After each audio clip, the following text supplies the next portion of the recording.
సంతానం లేదు అంటే అర్థం మనం ఎవరికీ బాకీ లేం, మనకెవరూ బాకీ లేరు.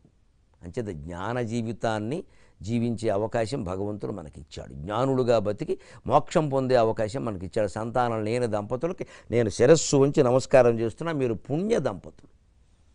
ఎవరన్నా మీకు సంతానం లేరు అంటే దిక్కుమాలిన సంతానం మాకు ఎందుకని దిక్కుమాలిన పదం వాడి చెప్పండి వాళ్ళకి. దిక్కుమాలిన సంతానం మాకు ఎందుకు అని అడగండి మొహం మీద. మళ్ళీ ఇంకెప్పుడు అడగరు. అంతేకాదండి మేము అలాగే అవసరం లేదమ్మా, అంత బాధపడాల్సిన పని లేదు. తలెత్తుకు తిరగండి, గర్వంగా తిరగండి. మీ ఆస్తులు మీరు జల్సా చేసుకోండి, దంపతులు ఆనందంగా ఉండండి, హాయిగా విమానాల్లో తిరగండి, విహారయాత్రలు చేయండి, దాన ధర్మాలు చేయండి, బోల్డ్ అనాథాశ్రమాలు ఉన్నాయి. అంతగా కావాలంటే ఓ ఇద్దరిని తెచ్చి పెంచుకోండి, లేదు అక్కడ పెరిగే అవకాశం కల్పించండి. ఆ బంధాలు కూడా మనం పెంచుకోవద్దంటే అలా చేయండి. హాయిగా జ్ఞాన మార్గంలో ఉండండి, మంచి సత్సంగం చేయండి, మంచి పుస్తకాలు చదువుకోండి, యోగ వాసిష్టం చదువుకోండి.